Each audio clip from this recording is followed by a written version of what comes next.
Bonjour. Bonjour à tous.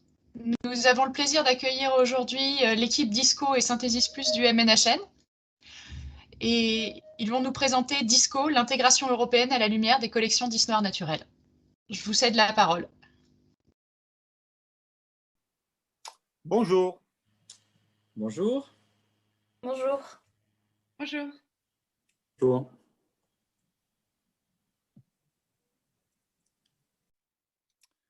Si on se tourne vers le passé, on voit que la notion d'échange et de partage est intrinsèque à la science. Et jusqu'à la Première Guerre mondiale, malgré la montée des nationalismes, les échanges entre savants se moquent des frontières. Et on a d'ailleurs un certain nombre d'anecdotes à ce sujet. Cette impression, elle est encore plus forte pour les collections naturalistes.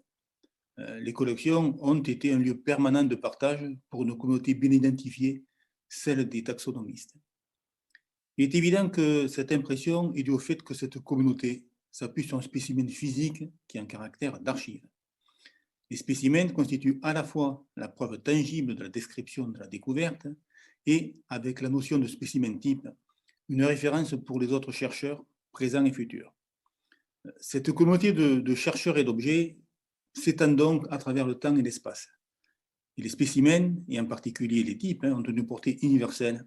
Et les collections naturalistes ont donc sans doute constitué le premier réseau de recherche pan-européen, bien avant que les politiques s'en mêlent. Les taxonomistes et leurs collections constituent donc un terreau fertile pour promouvoir cette idée européenne et contribuer à plus d'intégration entre pays européens. Pour la communauté des taxonomistes, le déclenchement de cette idée d'intégration européenne est à rechercher avec la création du programme Erasmus en 1987. Ce programme d'échange, qui permet aux étudiants d'un pays d'aller étudier dans un autre, est un très grand succès de l'Union européenne et on s'en rend compte aujourd'hui, avec les conséquences du Brexit, combien il a de la valeur. Dans ce contexte, une dizaine de muséums d'histoire naturelle européenne se sont retrouvés ensemble au début des années 90 pour justement faire des choses ensemble. Cela a abouti à la création d'un club en 1996, le CETAF pour Consortium of European Taxonomic Facilities. Le but de ce club était d'échanger des idées et d'imaginer des projets communs. Et l'idée a émergé d'aider aux échanges scientifiques et à la consultation des collections à la manière d'un Erasmus. Le CETAF s'est alors tourné vers les programmes cadres de l'Union européenne et a obtenu le financement du premier programme de cette nature, qui s'appelait PARSIST. PARSIST a donc payé les premières missions de consultation des collections aux chercheurs européens. Ce programme a eu du succès, il a été bien perçu et bien évalué par l'Union européenne, et un deuxième programme, COL-PARSIST, a pris la suite en 2001-2004. Ce programme était financé sur la ligne du Framework Program 5, sur la ligne Human Potential. Ce programme-là s'est ouvert et a étendu l'accès aux doctorants et aux chercheurs en Union européenne. Et c'est aussi à cette époque que naît l'idée d'introduire plus de collaboration entre partenaires européens. Et les programmes qui vont suivre COL-PARSIST à partir de 2005, c'est-à-dire tous ceux de la famille Synthesis, vont rajouter des composantes de travail collaboratif. Ce sont les activités de réseau et de recherche communes, NA et JRA. Donc NA pour Network Activities et JRA pour Joint Research Activities. Ces NA et JRA vont permettre d'harmoniser les pratiques, de mutualiser les compétences pour élaborer des outils communs, notamment en matière d'évaluation et d'indicateurs, mais aussi sur le plan technique, en matière de standards de numérisation, ou encore sur celui de la formation, avec la création d'un cycle de formation européen destiné aux gestionnaires de collections. Les outils et les recommandations produites par ces CNA et JRA sont ensuite déployés dans chaque institution. Et on peut dire que l'intégration est alors en marche. Il faut quand même souligner qu'à la même époque, les muséums font aussi porter leurs efforts sur l'interopérabilité des bases de données, qui est l'outil principal de cette intégration. Parallèlement, et au-delà de la collaboration entre institutions, on voit apparaître la volonté aussi de créer plus de structuration au niveau européen. Et cet effort de structuration, il est financé par l'Union européenne encore, c'est le programme EDIT pour European Distributed Institute of Taxonomy, qui a couru sur les années 2006-2010. Ce projet d'un institut européen a, par exemple, conduit à la création de l'EJT, l'European Journal of Taxonomy, par la fusion des journaux de taxonomie des institutions partenaires. À la même époque, et dans la veine de cette structuration européenne, le CETAF cesse d'être un club. Il se transforme en 2009 en association internationale sans but lucratif. C'est un statut existant dans la loi belge qui lui permet d'être reconnu et considéré comme représentatif auprès des instances européennes. Le choix de s'intituler EDIT, en s'appuyant sur le terme distribué, correspond à la volonté de s'accrocher aux grands instruments de la recherche que sont les infrastructures. En effet, le milieu des années 2000 voit émerger la notion d'infrastructure de recherche distribuée. Alors jusque-là, l'image d'une infrastructure de recherche, c'est celle d'un équipement concentré sur un lieu et qui accueille une communauté, les chercheurs d'une communauté. C'est un synchrotron, c'est un télescope. Or, le caractère distribué des collections naturalistes, associé au fait qu'elles sont partagées par une communauté bien identifiée, atteste qu'une infrastructure peut être autre chose qu'une installation comme un synchrotron. Et d'ailleurs, le fait que des programmes comme Synthesis soient financés par l'Europe montrait également que cette dernière considérait bien les collections comme une infrastructure distribuée. Et à cette époque aussi, le niveau national allait de pair avec le niveau européen, puisqu'on voyait le ministère de la Recherche adopter la même approche en lançant la feuille de route nationale des infrastructures de recherche. L'infrastructure de recherche collection a donc été la conjonction entre le souhait de plus de collaboration entre muséums et la création d'outils de pilotage de la recherche par les institutions nationales et européennes, chacun y voyant un moyen d'être plus efficace dans l'utilisation des ressources. Là, mais ce faisant, en fait, s'inscrire dans la logique de ces grands instruments a été la fin de l'entre-soi pour les muséums. Et quelque part, il a fallu abandonner le côté pour vivre heureux, vivons cachés, et apparaître au grand jour. Parce que la France et l'Union européenne, en mettant en avant ces outils de pilotage et d'intégration, a obligé les muséums à se mettre au moule de ces outils. Et l'administration de la recherche a pris une part importante dans le dispositif, notamment en ce qui concerne la gouvernance et le reporting. De plus, il y avait un contexte, et un contexte qui est toujours présent. Ce grand mouvement était et est toujours lié à des changements qui s'opèrent au sein de la science et de la société. Derrière l'administration de la recherche, c'est la notion de value for money.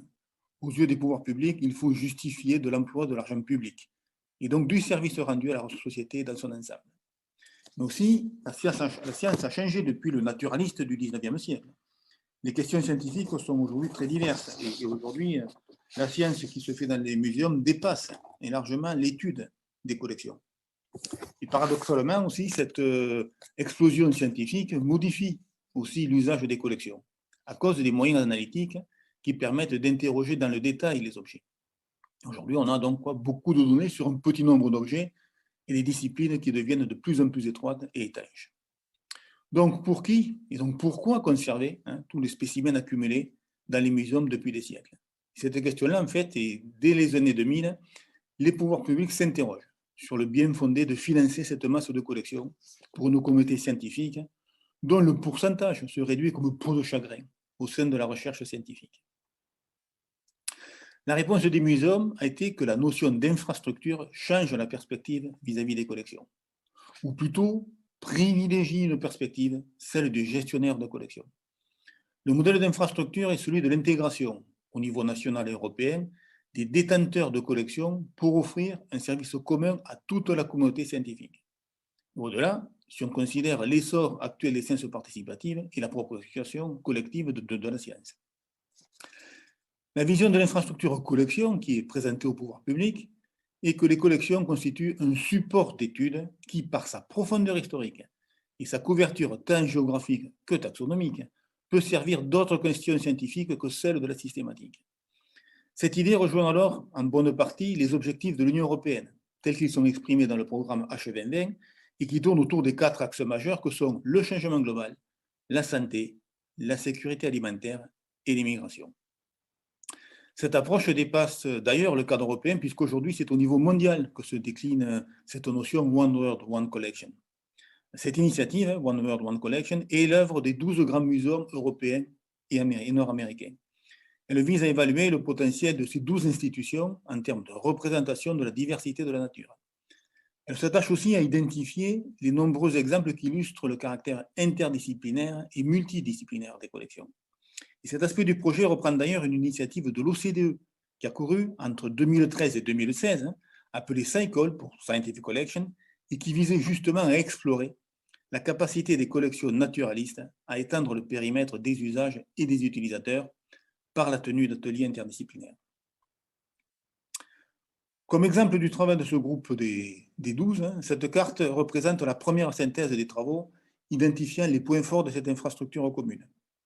Elle indique par exemple que 78% des collections sont terrestres pour 22% marines, et que dans ces 78%, moins de la moitié est issue des continents européens et nord-américains.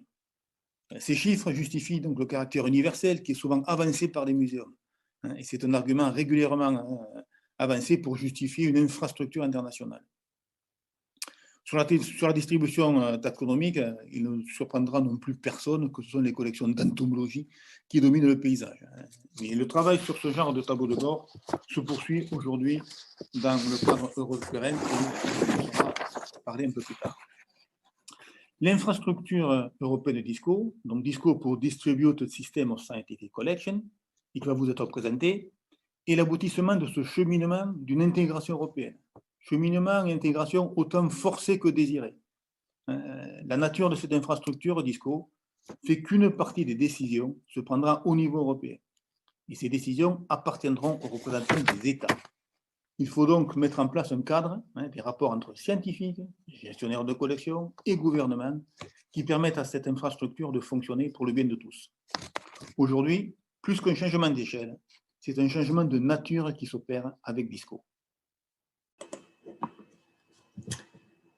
Merci Michel pour tous ces éléments de contexte qui permettent de bien comprendre l'émergence des collections naturalistes dans le paysage actuel des infrastructures de recherche.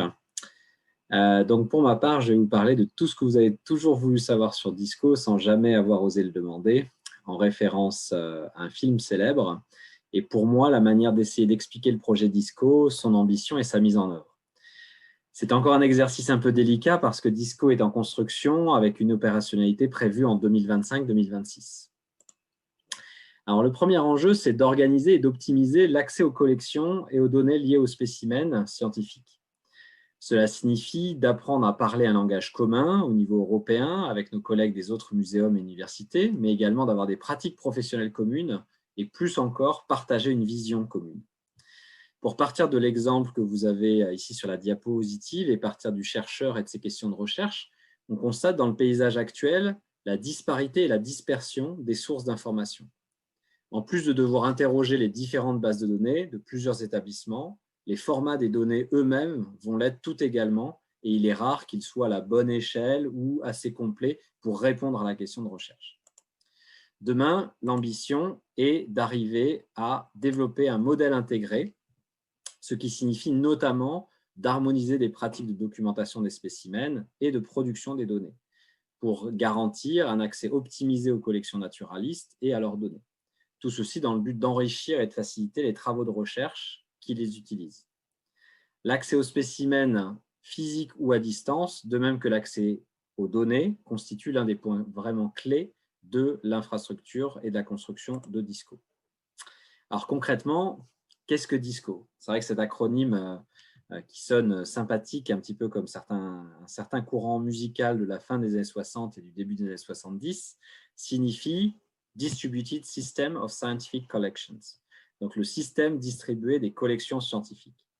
Système distribué tout d'abord parce que le moyen de connecter les établissements et les collections au niveau européen passe par une place centrale des outils numériques et du numérique pour rassembler tout ceci. Si le numérique sera au cœur de DISCO, les collections physiques font bien pour autant partie du dispositif.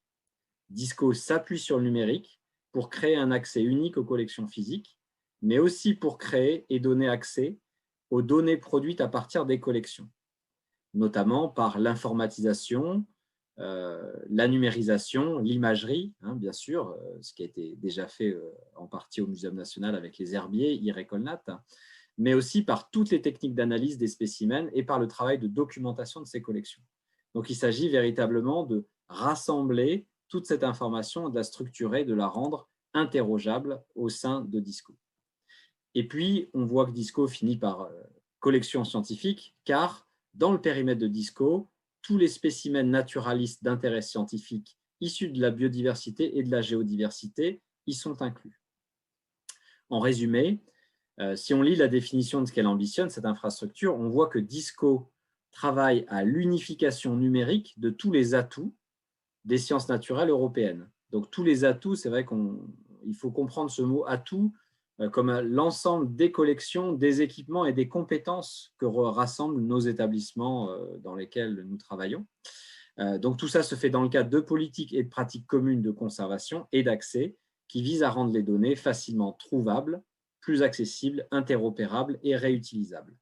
Donc le trouvable, accessible, interopérable et réutilisable, ce sont autres que la traduction en français des principes FAIR, ce qui est un principe d'ouverture des données, d'ouverture de la science vers la communauté scientifique.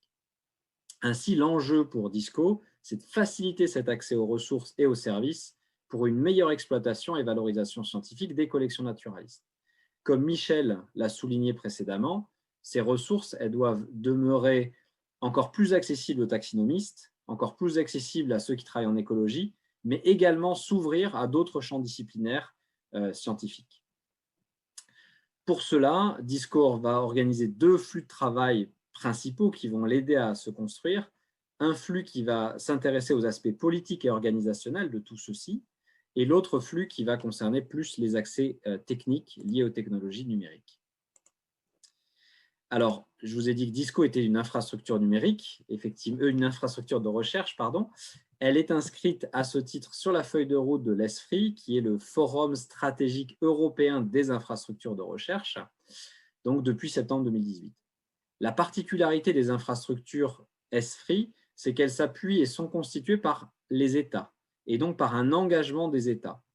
L'Union européenne va aider au démarrage de ces projets, mais ce sont bien les États, et à travers eux les ministères, en particulier les ministères de la recherche, parfois les ministères de l'écologie, parfois les ministères de la culture, qui vont construire ensemble, et souvent en relation étroite avec une institution pilote, l'infrastructure européenne. En France, nous avons une composante nationale de DISCO qui s'appelle RECOLNAT. RECOLNAT, le réseau national des collections naturalistes, est une infrastructure de recherche depuis 2016, inscrite sur la feuille de route du ministère de la Recherche. Donc, on va dire que RECOLNAT est l'infrastructure française miroir de DISCO.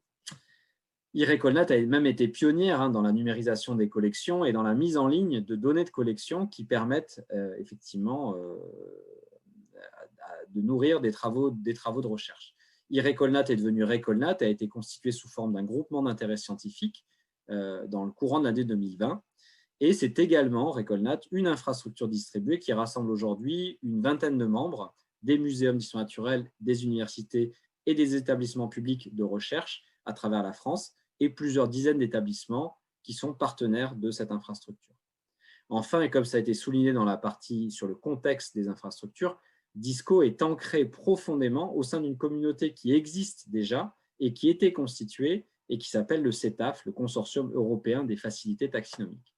Ces 3 aspects, ESFRI, RECOLNAT au niveau national et le CETAF, donnent entre guillemets un cadre à cette infrastructure DISCO et à sa construction et garantissent entre guillemets qu'il y ait un alignement stratégique et une manière d'obtenir à la fois l'adhésion des équipes sur place dans les établissements et à la fois une optimisation des moyens et des financements. Alors maintenant, à quoi va servir DISCO ? Eh bien, en tant qu'infrastructure de recherche, DISCO va servir une communauté. Elle va servir une communauté scientifique pour l'aider à répondre à des questions scientifiques. Ça, ce lien entre l'infrastructure et la science est absolument indispensable. DISCO va ainsi apporter des ressources et des données qui trouvent leur source dans les collections scientifiques. Ces collections, elles fondent le socle du corpus, offrant des preuves tangibles et matérielles qui permettent notamment la reproductibilité des expériences et des analyses qui sont faites sur les spécimens. C'est la notion de biodépôt, biorepositories en anglais, qui sont vraiment forts en lien avec les collections naturalistes. Comme DISCO représente le plus grand accord jamais formalisé entre les muséums d'histoire naturelle, les jardins botaniques et les universités détentrices de collections, DISCO constitue la plateforme idéale pour optimiser l'interaction et le dialogue transdisciplinaire qui peuvent fournir des informations à la communauté scientifique. Dans cette idée, il va permettre des réponses coordonnées aux questions scientifiques, émergentes notamment, et permettre un meilleur accès de certains domaines scientifiques aux données des collections. Donc en gros, on essaie de valoriser vraiment le corpus de collections naturalistes. Maintenant qu'on a vu ce qu'était le projet DISCO, on va voir un petit peu plus concrètement comment cela se met en place et avec qui. Donc aujourd'hui, la dynamique rassemble 120 institutions, dont le Muséum national. 21 pays de l'Union européenne sont engagés dans le processus, dont la France. Il y a 5000 chercheurs qui sont rassemblés dans cette communauté. Et si l'on inclut et qu'on comptabilise tout le corpus de collection, c'est 1,5 milliard de spécimens qui sont contenus dans nos collections. Alors, si on regarde un peu plus près le périmètre de DISCO, finalement, on voit que le travail préparatoire de construction d'infrastructures s'intéresse aux collections dès lors qu'un spécimen entre dans une institution. Dès lors on va dire que du coup, les phases de collecte et de préparation sont hors du champ de DISCO. Par contre, dès lors qu'il franchit la porte de l'institution, il est considéré dans le périmètre de DISCO. On retrouve bien dans ce périmètre la conservation, l'informatisation, la numérisation et un certain nombre de services et de valorisation. On observe par contre que tout le travail de recherche est hors du périmètre, puisque DISCO vise à offrir l'accès vers les collections et vers les données produites à partir de ces collections, et non pas à mener les recherches ou la recherche en tant que telle.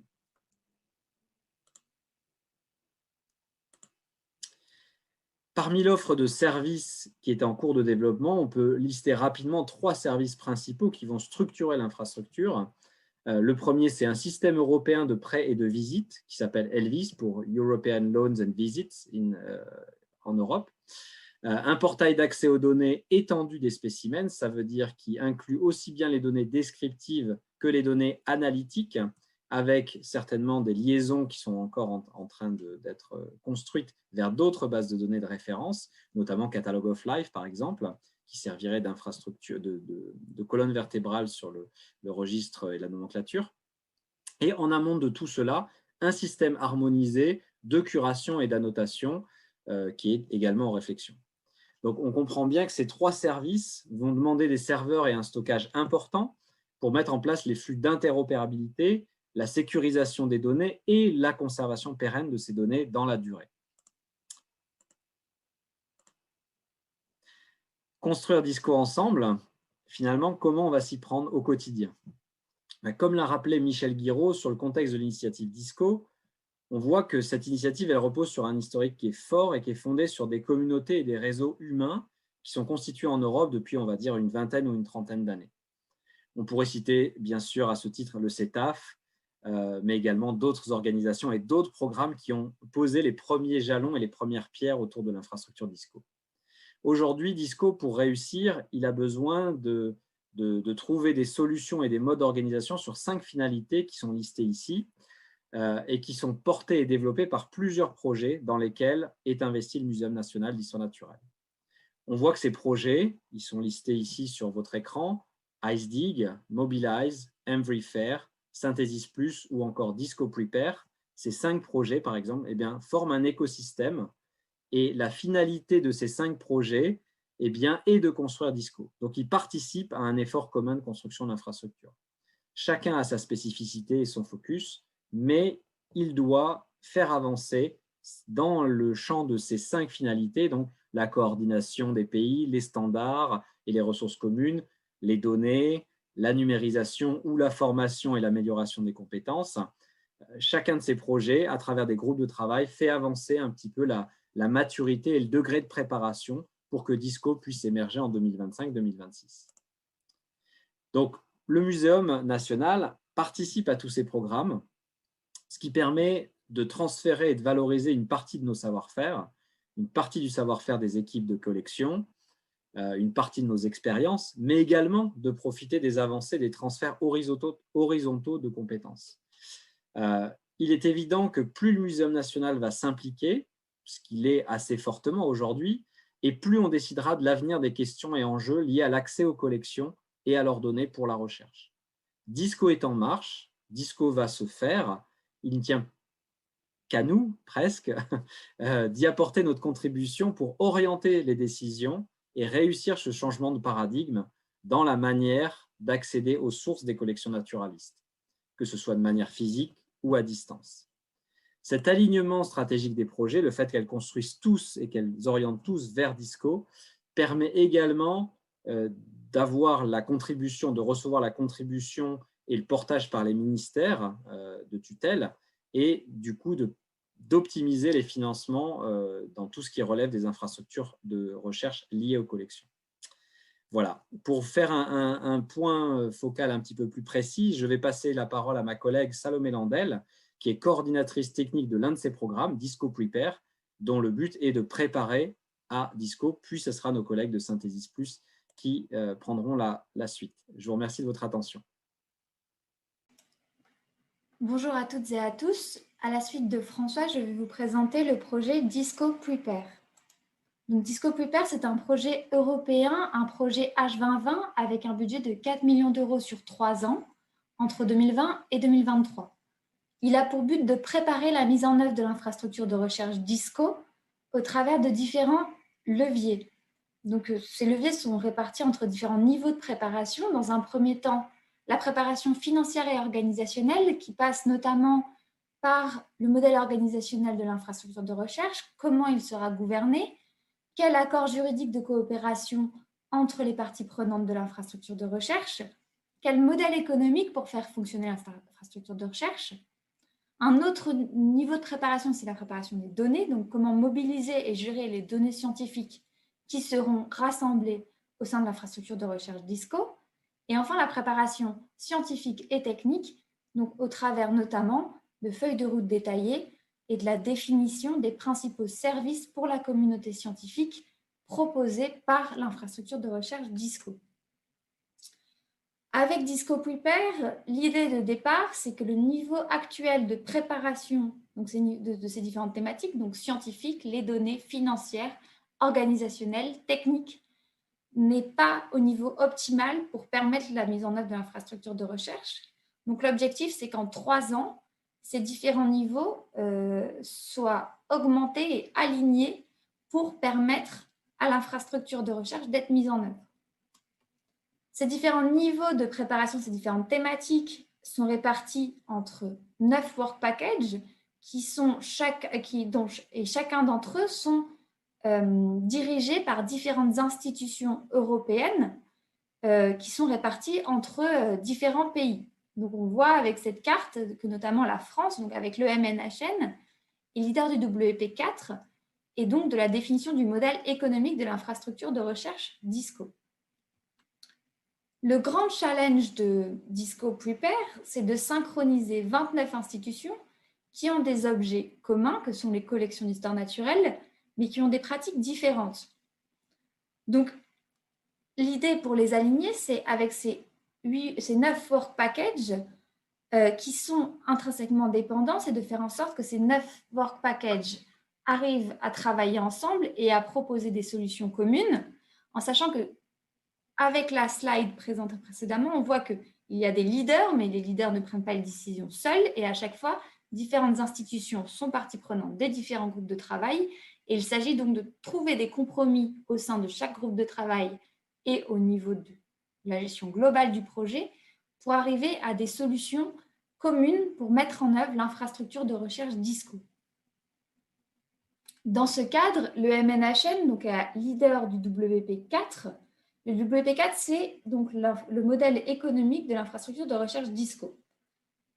Quand on se pose la question du modèle économique, dans un premier temps, on se pose la question de d'abord combien coûterait l'infrastructure de recherche. Et l'idée, c'est que cette infrastructure de recherche se base sur des services, des objets qui existent. Donc, dans un premier temps, on évalue le coût de l'existant au travers d'entretiens avec les équipes du muséum, à qui on pose la question de combien coûtent vos activités, comment est effectué le suivi budgétaire de vos activités et quelles sont les données qui sont accessibles, lesquelles le sont moins, pour par la suite développer une méthode, un standard qui sera dupliqué, appliqué aux différentes institutions membres de DISCO Prepare pour évaluer le coût global de l'infrastructure de recherche européenne. Donc, c'est là où le MNHN joue un rôle accru, tout en étant partie prenante de 7 des 9 work packages, il est plus principalement axé sur le développement de ce modèle économique et notamment de cette méthode de suivi des coûts qui sera par la suite annualisée avec le projet DISCO. Et je laisse donc la parole à Jonathan et à Magali pour la présentation du projet Synthesis Plus. Bonjour à tous, nous allons maintenant vous présenter rapidement Synthesis Plus et son implication dans la construction de DISCO. Alors, Synthesis, c'est un programme scientifique collaboratif qui est né dans le début des années 90 et qui a été formellement inauguré en 2004 sous le nom de Synthesis et qui a pour objectif de valoriser l'exploitation des collections naturalistes et des installations technologiques associées. Alors, une des actions les plus connues de Synthesis est le Transnational Access. C'est une bourse qui permet aux systématiciens d'Europe et du monde d'effectuer des visites dans les collections européennes afin de produire des publications scientifiques au service de la recherche fondamentale et appliquée. Alors, l'ETA, c'est une action qui fonctionne, puisque entre 2004 et 2019, nous avons enregistré plus de 52 000 jours de visite pour 4 000 chercheurs et une production scientifique de près de 5 000 publications. Alors, Synthesis intègre également d'autres actions qui sont moins connues, de réseautage et de développement d'outils et de services. Donc, ce sont donc ces 3 grandes actions qui sont menées depuis 30 ans par un réseau de partenaires matures et alignés. Alors aujourd'hui, nous sommes dans la 4e itération de Synthesis. Le réseau continue de s'agrandir. Il est constitué actuellement de 32 partenaires qui sont répartis en 13 États. Ces partenaires, ce sont des institutions gouvernementales comme les musées, les jardins botaniques ou les universités, mais également des organisations internationales comme le GBIF, le GGBN ou les CETAF, et également des partenaires privés comme Digirati et Picturae. Alors pour la première fois, les 3 grandes actions de Synthesis vont s'engager à la construction de DISCO. Alors pour ce faire, les 3 grands groupes d'activités de Synthesis vont se décliner en 10 work packages, ici en rouge, et en 44 délivrables qui sont à fournir d'ici 2023. Alors dans l'activité d'accès, Synthesis poursuit son programme d'accès physique aux collections et va pour la première fois développer un programme d'accès virtuel aux collections qu'on appelle le Virtual Access. Dans les networking activities, l'objectif est d'harmoniser les bonnes pratiques, de développer un savoir-faire commun et de se tourner vers des nouvelles communautés d'utilisateurs, comme par exemple les industries, les pays sous-représentés dans les programmes de recherche et les acteurs sociétaux. Alors, dans les Joint Research Activities, les objectifs sont de fournir des systèmes informatiques d'accès aux collections et aux données. Alors, nous allons maintenant illustrer ce travail à travers quelques exemples. Donc, une nouveauté de Synthesis Plus, c'est le lancement test d'un nouvel appel à projet de numérisation à la demande qu'on appelle le Virtual Access. Alors, sur les 4 ans, nous allons avoir 2 appels à projets impliquant 19 institutions. Le Virtual Access vise des projets transnationaux qui répondent à un ou plusieurs des grands défis sociétaux H2020 et qui vont permettre la mise en ligne immédiate des données et métadonnées qui sont associées au projet. Alors, le premier appel a eu lieu en 2020 et il a reçu 40 projets déposés, dont 15 qui impliquaient le muséum. Alors, parmi ces candidatures, 5 projets ont été acceptés, avec ici les titres des projets en bleu et en noir les institutions participantes. Alors, vous pouvez voir que certains projets n'impliquent qu'une seule institution. C'est le cas, par exemple, de la Finlande qui propose de numériser ses collections d'abeilles sauvages. Et puis, on a d'autres projets qui vont impliquer 3, 7 ou 9 institutions. Alors, le point commun de ces 5 projets, c'est qu'ils abordent tous une question scientifique appliquée qui répond aux défis sociétaux H2020. avec par exemple le premier de la liste qui s'attache à mobiliser les données existantes sur les insectes EPT, les éphémères, les plécoptères et les trichoptères, qui sont des insectes bio-indicateurs de la qualité de l'eau. Ici, dans ce projet, toutes les données mobilisées vont être déversées directement dans les bases de données IUCN. Alors, un autre exemple, qui est quatrième de la liste ici, avec la numérisation des sphènes du Groenland, les sphènes qui sont considérées comme l'un des plus grands puits de carbone terrestre et souvent étudiées pour faire état des variations du climat. Alors, pour le muséum, eh bien, l'unique projet qui a été retenu est celui qui concerne la numérisation de données associées à 3 familles de chauves-souris. La famille des Rhinolophilidae, qui est supposée impliquée dans la transmission du Covid-19. Et on va également numériser des données associées à 2 autres familles de chauves-souris qui sont phylogénétiquement sœurs et dont on sait qu'elles sont également porteuses des lignées de coronavirus qui sont létales pour l'homme. Alors, dans ce projet, il est prévu de faire un état des lieux des ressources qui sont potentiellement disponibles dans les différents muséums européens. Et l'objectif est de fournir un jeu de données solide qui pourra éventuellement servir aux épidémiologistes et aux virologues qui travaillent à la compréhension de l'origine, de la diffusion et de l'histoire phylogénétique de ces virus. Alors, je laisse maintenant la main à Jonathan, qui va vous présenter 3 exemples de travaux qui sont réalisés dans le cadre du NA et du JRA. Merci Magali. Alors, pour démarrer, dans les Network Activities, ici dans la tâche NA 2.2, nous avons travaillé à la construction d'un prototype de tableau de bord qui permet d'avoir une vue d'ensemble des collections européennes informatisées, qu'on appelle le Collection Digitization Dashboard. Ici, dans les 300 millions d'objets des 9 institutions participantes, on voit que 74 millions de ces objets sont informatisés.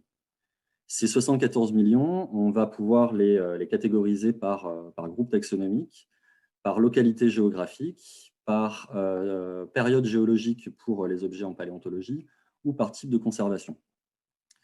Et ces 74 millions d'objets, on va également les classer avec un standard développé avec les équipes du TIDWIG qui nous permet de mieux connaître leur niveau d'informatisation.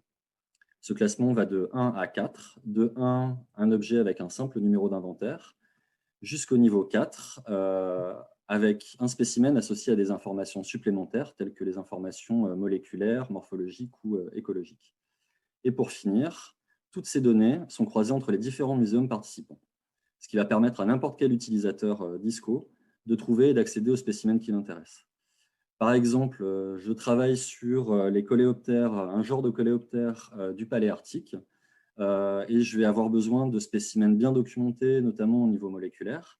Je vais donc chercher les spécimens de coléoptères du paléarctique classés en niveau 4, et je vais savoir du coup dans quelle institution je dois contacter pour y avoir accès, comme par exemple Stockholm, Berlin ou encore Paris. Donc le défi de cette activité de réseautage pour construire ce dashboard a été et est toujours d'harmoniser les informations entre les différents muséums participants, ce qui n'a pas été forcément évident.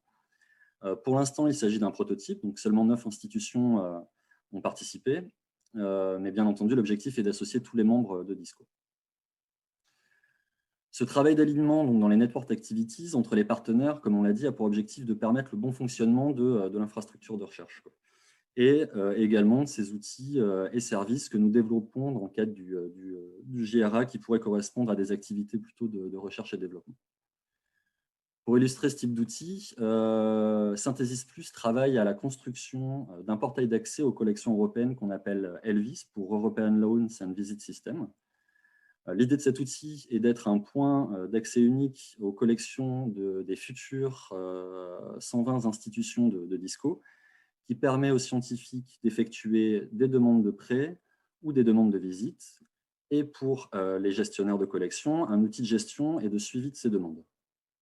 Donc, au MNHN, nous sommes particulièrement investis dans cette tâche, car nous sommes une des rares institutions à avoir un système similaire qui s'appelle CoLhelper, et ce depuis plus de 10 ans, donc, ce qui nous permet d'alimenter significativement le travail de conception d'Elvis, notamment grâce au retour d'expérience de nos collègues des collections et de la DSI. Donc pour le moment, Une version de la plateforme est déjà opérationnelle, mais uniquement pour tout ce qui est dépôt et gestion des candidatures du Virtual Access, et nous l'espérons cette année du Transnational Access. Mais l'objectif, là, si tout va bien, c'est, si on travaille correctement, sera de mettre en ligne la version complète d'ici fin 2022. J'ai choisi de vous montrer un dernier exemple de développement d'outils dans le cadre du Joint Research Activities, donc c'est le Specimen Data Raffinery. Donc, il s'agit ici de se concentrer sur des solutions informatiques permettant d'extraire, d'améliorer et d'annoter les images de spécimens. Par exemple, ici, certains algorithmes permettent de segmenter une image et de distinguer d'une part le spécimen et de l'autre part les étiquettes. Une fois que ces deux informations sont séparées, on va pouvoir procéder à tout un tas d'analyses. Donc, à partir de l'image de cette dent de mégalodon, on va pouvoir prendre des mesures et on va pouvoir établir et extraire tout un corpus de données comme la couleur, la taille, la forme, etc. À partir des étiquettes, y compris manuscrites, on va utiliser un outil de reconnaissance de caractères pour retranscrire les informations, comme le numéro d'inventaire ici que l'on va pouvoir indexer, ou encore la localité ici, l'île de Malte, qui, grâce à un autre outil, on pourra géoréférencer le spécimen en lui attribuant des coordonnées géographiques. Une fois que ce flux de travail, donc cette succession d'algorithmes est fonctionnelle, il peut être appliqué, par exemple, à tous les spécimens de la collection, et ainsi permettre l'extraction et l'annotation en masse des images de collection et de générer des jeux de données comparables et statistiquement analysables.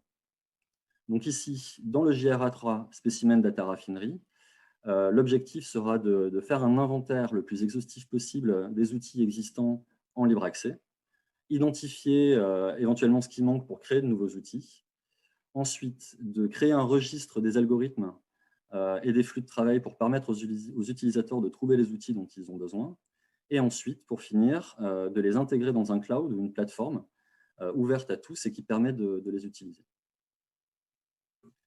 Donc, en conclusion, et pour aller plus loin, toute la communauté DISCO est dans une démarche de science ouverte. Donc, l'idée est de publier tous les résultats des programmes comme IceDig, DISCO Prepare ou Synthesis Plus, etc., de manière aussi ouverte que possible et ce en accès libre. Donc, par exemple, toutes les publications sont accessibles sur le site de DISCO, mais également sur d'autres sites comme Zenodo ou comme RIO. Dans l'exemple du site RIO, on va pouvoir trouver par exemple le premier délivrable de l'inventaire et de l'analyse de paysages pour le Specimen Data Raffinery dont je viens de vous parler. On a également le rapport de l'appel AID qui a précédé le premier appel du Virtual Access, ou plus largement le projet global de Synthesis Plus qui a été présenté à l'Union européenne pour sa demande de financement. Donc, pour aller plus loin également, nous avons listé dans la description de la vidéo sur la chaîne YouTube de l'ISIEB les liens utiles, notamment vers les publications dont je viens de vous parler, mais également vers les sites comme Disco, Recolnat, les sites des programmes ou des partenaires, ainsi que les liens vers les outils comme Elvis ou le tableau de bord dont on a parlé un peu plus en amont. Donc aujourd'hui, vous avez rencontré 5 des 17 personnes travaillant actuellement sur ces programmes et qui constituent ce qu'on pourrait appeler une équipe infrastructure au MNHN. Et donc c'est au nom de toute cette équipe que nous remercions l'ISIEB pour son invitation, mais aussi toutes les personnes impliquées dans ces programmes, notamment, je pense à Anne Nivard qui s'y est beaucoup impliquée jusqu'à il y a très récemment, et plus largement toutes les personnes des collections et des plateaux techniques que l'on sollicite très, très régulièrement. Et donc, juste un mot pour la fin, comme l'a dit François, plus nous sommes impliqués, plus nous aurons la capacité de décision sur l'avenir des collections et des données. Donc, si le sujet vous a intéressé, n'hésitez surtout pas à nous solliciter, voire à participer à nos côtés. Bon, ben voilà, j'espère que le sujet est un peu moins obscur qu'au début de notre présentation, et maintenant, la discussion est ouverte. Je vous remercie. Merci beaucoup pour cette présentation. Et donc, si vous avez des questions, si vous pouvez lever la main, c'est en haut la petite main avec le petit personnage. N'hésitez pas.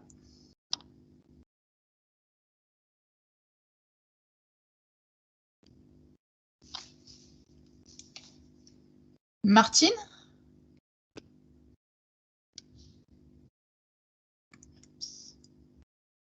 Par contre, ton micro est...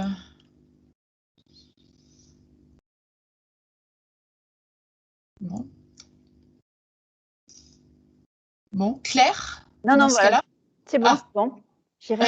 Bon, merci bien. C'est juste un mot, c'est savoir, est-ce que les collections sont constamment enrichies? Est-ce que vous avez constamment des nouveaux arrivages? Et comment vous faire pour gérer tout ce qu'il y avait d'avant et tout ce qui va arriver maintenant voilà. Merci. Merci de votre réponse. On a entendu ma question? Oui, oui. Ah bon, merci. Bon, je ne sais pas, qui est-ce qui veut me répondre? Je veux bien, répondre. Oui, effectivement, on continue toujours à recevoir des spécimens de collecte, c'est évident. Hein. Alors, effectivement, alors, le problème qu'il y a derrière aussi ces histoires d'infrastructure et qui est sous-jacent, c'est la question des ressources.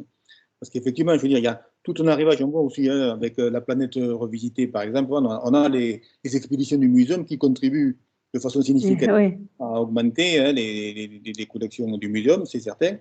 Voilà, et après, donc oui, et effectivement, alors, on est coincé entre effectivement le besoin, parce que avec l'érosion de la biodiversité, tout ça, donc on est quelque part en obligation de continuer à collecter, c'est sûr, donc d'enrichir les collections. De l'autre côté, on est là aussi, on l'a dit, obligé, en tout cas engagé dans une démarche pour partager toutes ces collections-là à travers ces infrastructures.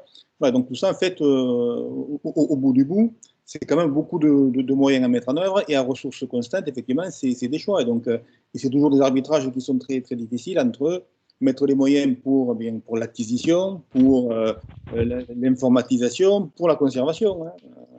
Et ça, on a vu effectivement, hein, en tant que directeur des collections, j'ai vu ça, où on informatise, du coup, on fait connaître ces collections-là, de suite, immédiatement. On a des demandes pour l'accès, mais le personnel, je dirais, qui travaille à la conservation, ben, du coup, il est obligé de passer du temps à accueillir les chercheurs, etc. Donc, voilà, donc oui, la réponse est oui, on continue à enrichir les collections, on continue aussi à augmenter l'offre par rapport à ça. Et tout ça, quand même, au bout du bout, va poser une question de moyens. Mais bon, je dirais, on est engagé là-dedans, on ne peut pas faire autrement. Merci, merci. Claire avait une question? Oui, j'en ai plusieurs, mais je vais commencer quand même. C'est par exemple au NA3, par rapport à NA3, est-ce qu'il pourrait y avoir plus de détails sur le travail qui est en cours sur les standards et méthodes partagées en biologie moléculaire? Si je peux prendre la parole, c'est dans le programme Synthesis Plus, du coup, c'est ça? Oui, pardon, merci. Alors, là, le NA3 a pris un peu de retard, enfin en tout cas, la partie sur laquelle le muséum est impliqué, c'est le NA3.3. Les objectifs initiaux de cette partie étaient un peu trop costauds par rapport aux moyens et au temps que le programme nous accordait. Donc là, on est en train de revoir ensemble, on est en train de faire un point, on en discutait avec Magali ce matin justement, de comment réorganiser et comment nous intégrer dans ce programme. Là, je ne pourrais pas vous en dire plus actuellement, mais par contre, si vous le souhaitez, vous pouvez m'envoyer un mail et je pourrais vous en dire un peu plus en détail par la suite. D'accord, merci. Je ne sais pas si Magali, Denis tu Duclos as quelque chose? Ah. D'accord. Donc, Denis Duclos? Oui, merci de me laisser la parole, Denis Duclos, Affaires européennes et internationales. Merci à toutes et à tous pour cette présentation très intéressante.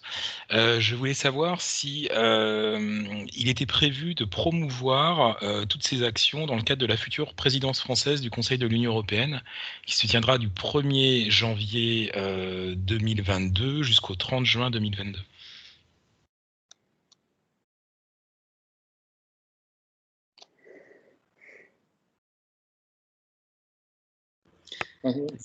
Je me dévoue, je vois des signes de tête, mais ce n'est pas évident avec la visio de savoir à qui c'est adressé.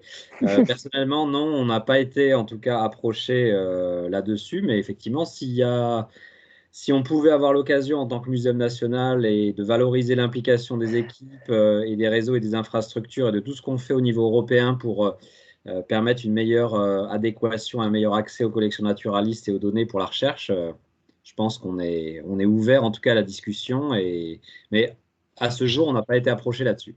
Alors je vous propose peut-être d'en reparler et de prolonger effectivement cette conversation sur ce plan-là ensuite, si vous le souhaitez. avec plaisir. Merci.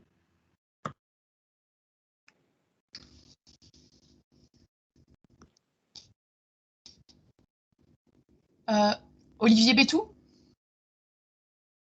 Olivier? Oui, bonjour, donc je suis Justin de Collection à l'UGC de Paléonto. J'étais un bénéficiaire il y a longtemps du Synthesis, donc ça fonctionnait déjà sur un appel à projet. J'ai aidé une collègue anglaise à écrire un Synthesis Plus.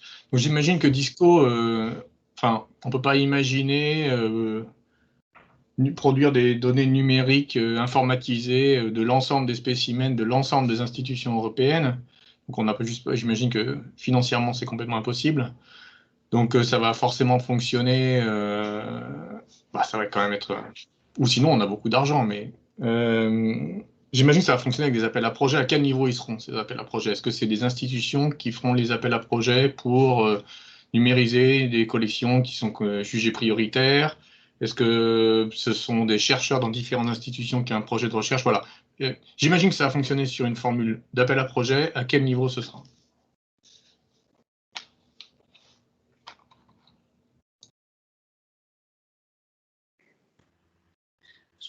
Non, Michel. Aujourd'hui, en tout cas, les choses sont en train de. Enfin, les choses ne sont pas complètement calées. Quand vous dites qu'effectivement, c'est un travail énorme avec une ambition très importante de numériser toutes les collections et ou de recueillir toutes les données liées aux collections, c'est vrai. Maintenant, la priorité, ça va être effectivement d'essayer de voir comment choisir par quoi on commence. Et puis, effectivement, il n'y a pas des ressources infinies. Donc le programme va fonctionner effectivement, en tout cas la numérisation sur des appels à projets. Je pense que l'exemple et l'expérience de Synthesis Plus à travers les projets qui ont été retenus d'accès virtuel aux collections et à leurs données donne un peu la couleur de ce qui pourrait être mis en place à l'avenir. Mais après, plus dans le détail que ça, je ne sais pas si Michel ou Magali ont des éléments complémentaires, mais je pense qu'aujourd'hui, ce n'est pas encore défini très, très précisément. Pour compléter, moi, je peux, en termes de vision, donc Disco, c'est la plateforme européenne. Donc, je pense qu'effectivement, comme disait François, la présentation sur le Virtual Access, c'est ce qui un peu va donner le ton. Mais effectivement, Disco, c'est l'infrastructure européenne qui est dans l'ensemble des collections européennes. Donc, les demandes d'accès sur des questions qui vont avoir besoin d'accéder à des collections dans plusieurs institutions. Effectivement, ça va passer via Disco et via des appels d'offres aussi. Parce qu'en fait, la question, je disais, des questions de moyens et de ressources. Les ressources pour numériser, elles viendront d'où? Elles viendront, en fait, voilà, je dirais, des projets de recherche. Ça peut être des programmes de Synthesis, ils continueront. Mais ça peut être aussi, voilà, un projet de recherche qui a besoin d'accéder à de l'information. En fait, va avoir besoin, quelque part, venir avec son propre financement. Donc, quelque part, il faut voir Disco aussi comme une infrastructure de production de données. Voilà, donc il y a une question, etc. Les collections vont pouvoir fournir ces données-là. Après, ça, c'est au niveau européen. Si les collections, c'est au niveau national, ben voilà, je veux dire, il y aura un traitement au niveau national si ça concerne comme ça, ou institutionnel. En fait, voilà, je dirais, c'est un peu un genre de poupée russe qui va dépendre effectivement de la question scientifique, si elle a besoin de s'adresser à une collection d'une institution, qui soit même via les outils type Elvis, mais on s'adresse à une institution, à une infrastructure nationale ou à l'infrastructure européenne. Alors, si je peux ajouter quelque chose, sans vouloir mettre la charrue avant les bœufs, en tout cas pour le programme Synthesis Plus et les appels à projets de Transnational Access et Virtual Access, on part dans des discussions sur une continuité de Synthesis après Synthesis Plus. C'est-à-dire que l'idée, c'est de continuer les programmes d'accès, les appels à projets par la suite, quoi, dans le cadre de Disco.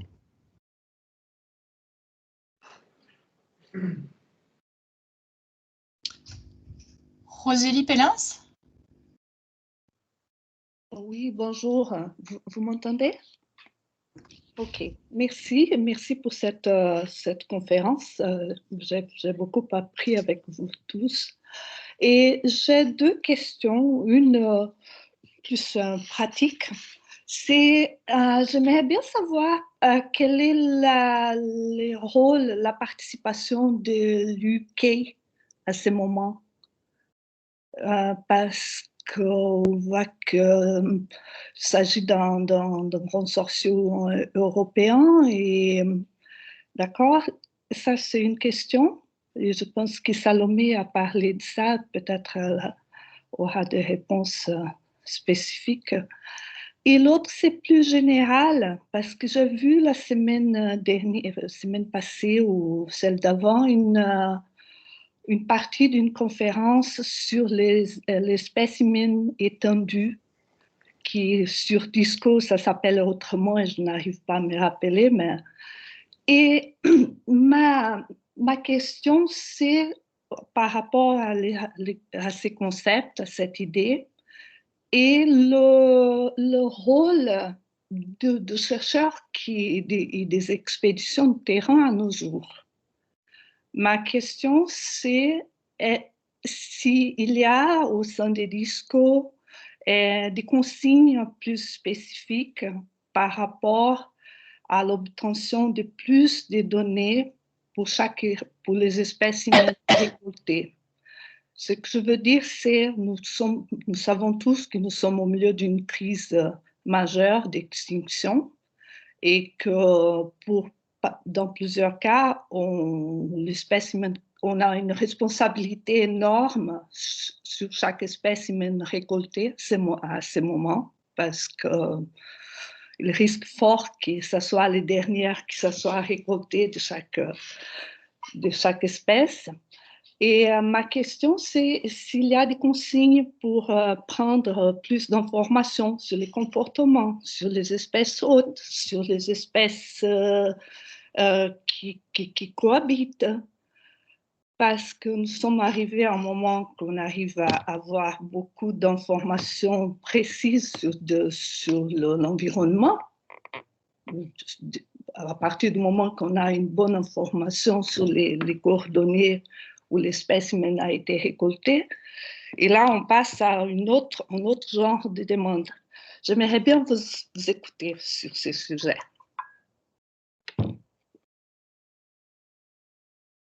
Je vais commencer. Voilà, par rapport à ça. Rappeler, donc Disco, on est dans une infrastructure basée sur des collections. Donc, en fait, la question que vous posez, c'est la façon dont l'information est structurée autour de ça. Hein. Et or, l'information, elle sera structurée autour des spécimens, puisque, voilà, nous, c'est la donnée primaire, hein, le spécimen. Alors, effectivement, il a été collecté, dans quelles conditions, où, quoi, comment, etc. Je dirais, toute l'information associée au spécimen, effectivement, il faut l'enregistrer et la retenir. Mais, voilà, l'idée derrière, c'est pas de collecter, mettons, un environnement précis. En tout cas, si la question posée, c'est la question, on va dire, de l'écologie, voilà, c'est pas dans ce but-là. Indirectement, à partir des données qui sont associées aux spécimens collectés, arriver à reconstituer des informations relatives à l'environnement, oui. Mais voilà, donc, effectivement, toutes les informations que vous allez pouvoir récupérer sur le terrain, elles vont figurer, mais à titre d'informations associées au spécimen. Et donc, du coup, la façon dont ça va être organisé pour l'utiliser, donc c'est tout l'enjeu du système d'information autour de Disco. Voilà, c'est pas évident que ce soit aussi efficace, je dirais, qu'une information qui serait structurée autour des questions, voilà, typiques de l'écologie. Je ne sais pas si je suis après sur ça.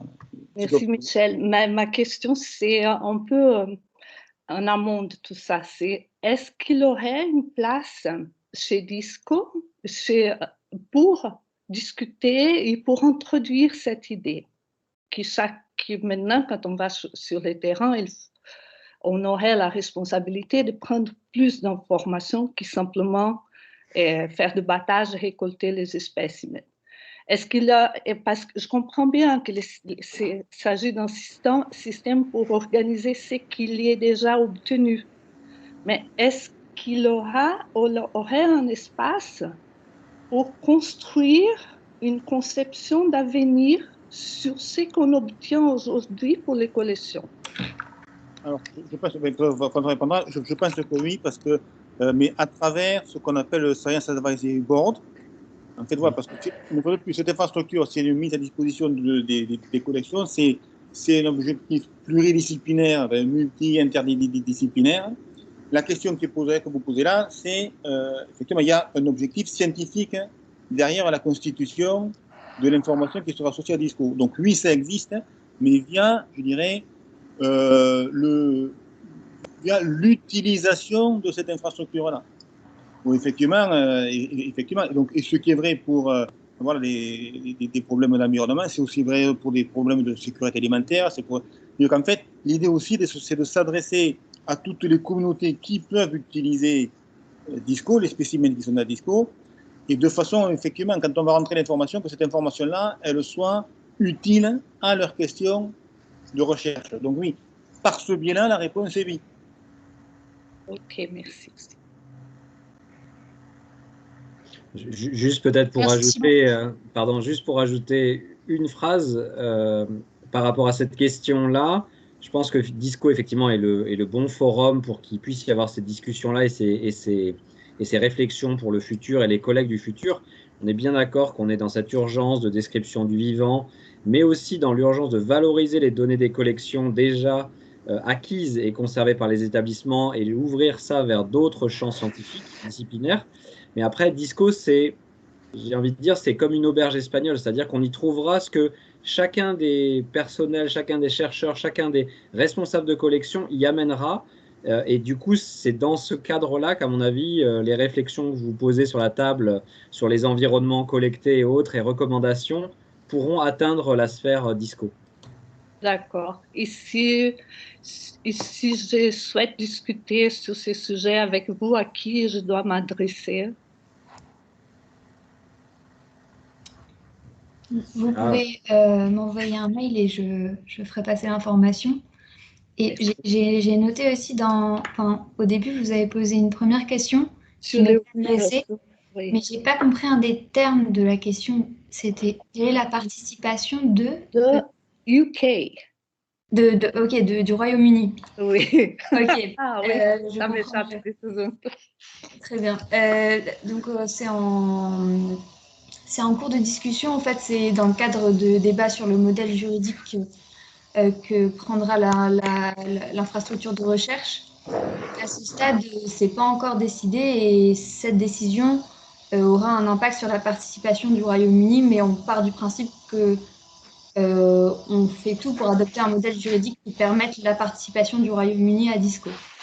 Donc, la décision n'est pas prise, mais on part du principe ils vont garder les collections, mais les collections, ils font une numérisation, c'est génial, hein, comme truc, mais il y a un micro qui n'est pas fermé. Tu vois, je leur ai posé la question. Hein.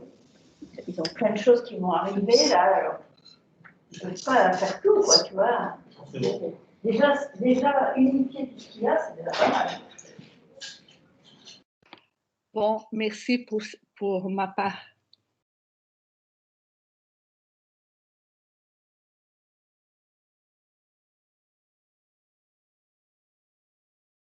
Donc, merci beaucoup. Sébastien Leblond?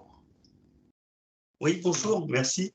En ce moment, il y a, de la même façon que DISCO, il y a les institutions américaines qui se mettent à tout saisir en même temps, elles aussi.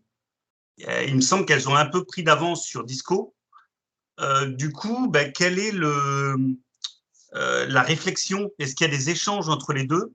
Et notamment, on a vu sur les notions de géoréférencement, où eux commencent déjà à géoréférencer, alors qu'on risque d'avoir beaucoup d'échantillons qui vont être en doublon dans DISCO et dans ces institutions-là. Il faudrait qu'un certain nombre de données, de métadonnées soient les mêmes pour un même échantillon qui serait en doublon.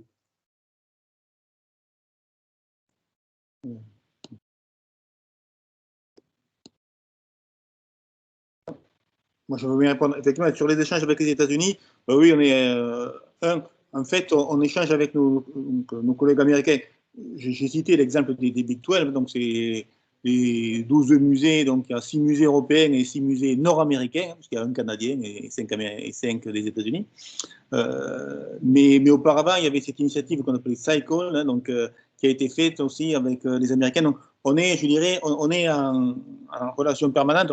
C'est vrai qu'il y a eu, on va dire, la parenthèse Trump, hein, qui a un peu gelé ça.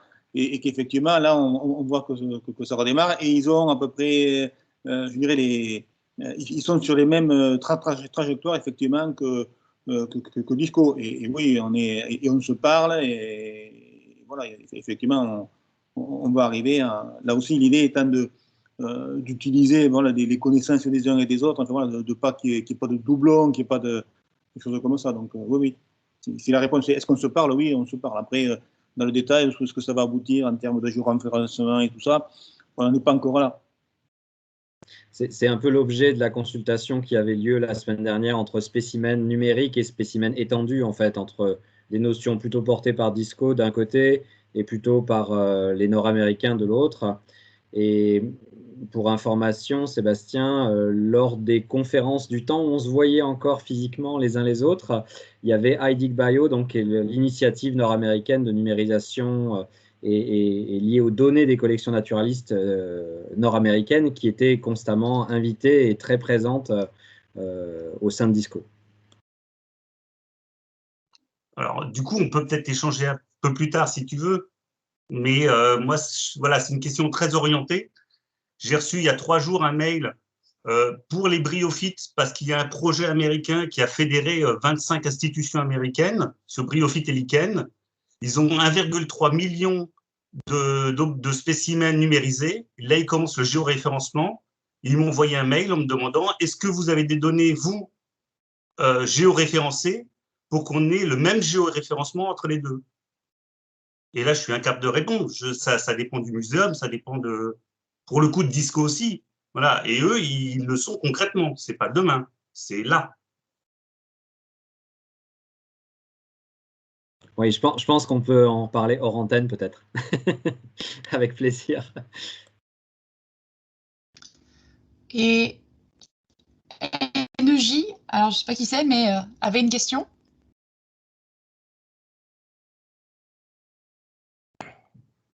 Bonjour, c'est Noureddin Jalil, paléontologie. C'est une question d'un collègue scientifique qui a fait une partie de sa carrière dans un pays nord-européen et dans un pays nord-américain, et qui a des sensibilités du chercheur qui a du mal à accéder aux collections, et dont les étudiants avaient beaucoup de mal, en dépit, je suis d'origine marocaine, en dépit des nombreuses collections marocaines qui sont ailleurs dans des institutions européennes et nord-américaines. Et je ne peux qu'applaudir à ce projet qui met à disponibilité virtuellement, qui permet un accès virtuel à ces collections. Ma question est que je suis bien placé pour savoir les difficultés que peuvent avoir les scientifiques dans des pays nord-européens, dans des pays qui n'ont pas une longue tradition de musée, de constituer des collections de référence. Je connais des collègues qui ont passé leur vie à faire des collections, et nous avons des oasis, moi je dirais ça, des oasis de collection en fonction de la dynamique des collègues. Et je me posais une question sur la possibilité je ne sais pas, c'est une réflexion qui a été faite sur ce sujet, de proposer, de faire des appels d'offres pour que ces collections qui sont en dehors des institutions européennes d'être numérisées, et pour les sauver en quelque sorte, parce que moi je sais que certaines de ces collections dépendent du chercheur. Une fois partir à la recherche, je ne sais pas ce qu'ils vont devenir, de sauver ces collections, de pouvoir les scanner et de les numériser, et de les valoriser dans le cadre d'images numériques. Donc ma question, s'il y a une réflexion dans ce sens, est-ce qu'il y aura des appels d'offres proposant à des chercheurs, à des institutions non européennes de partager virtuellement les collections qui sont ailleurs que dans les musées européens? Merci. Alors, je pourrais répondre à ça en prenant un exemple. Je pense que effectivement, ça dépendra de la question scientifique, voilà, du corpus scientifique à créer. Voilà, et donc, du coup, effectivement, de ce que pourront apporter les autres pays. Typiquement sur les herbiers, quand on a numérisé les herbiers, voilà, par exemple, on a numérisé les herbiers de Rabat, du Maroc. Parce qu'en fait, effectivement, ils représentaient un intérêt scientifique certain dans le cadre du programme IRECOLNAT. Donc voilà, donc, ma réponse, c'est oui, ça dépendra effectivement, je pense, en fonction des appels d'offres et du coup, et de l'intérêt que représentent ces collections qui sont hors Europe. Je pense qu'effectivement, voilà, à partir du moment où l'intérêt scientifique est là, elles seront impliquées. Ça, ouais. Oui, pour rebondir sur cette question d'herbier, oui, il y a à Marrakech un collègue qui a une très importante collection en herbier, des collègues qui ont travaillé sur des malacologistes qui ont travaillé sur des bivalves qui n'existent plus actuellement et dont la collection existe à Marrakech, des collègues qui travaillent, des paléontologues sur les ammonites, des collègues paléontologues. Moi, je pense qu'il y a une base de données qui est très intéressante et s'il y a une base de données, l'intérêt surgira. Et je pense que dans ce moment de réflexion, c'est bien de pointer du doigt. Moi, je parle du Maroc, mais il y a ailleurs, dans d'autres pays, où il y a des scientifiques qui sont très dynamiques et qui ont constitué des collections pour que ces collections rentrent dans ce système et qu'ils soient valorisées.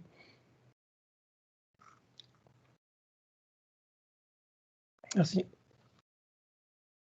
Il y aura certainement des pays extra-européens qui pourront adhérer à DISCO, en fait.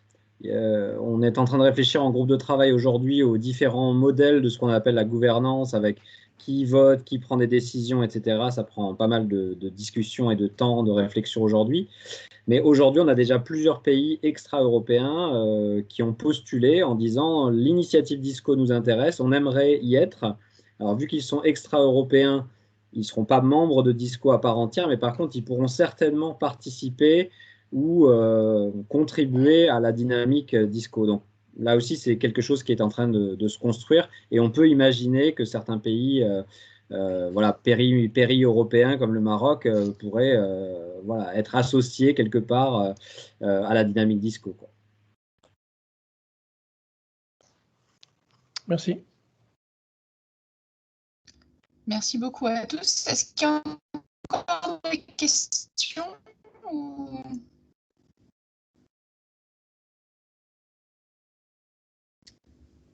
Bon, s'il n'y a plus de questions, merci beaucoup à tous pour votre participation et merci pour cette présentation qui est très intéressante et que vous pourrez retrouver bientôt sur YouTube. Et à bientôt à tous. Merci beaucoup en tout cas Agnès pour toute cette organisation. Merci de l'invitation. Merci. Merci à tout le monde. Merci. Au revoir. Merci, au revoir. Au revoir.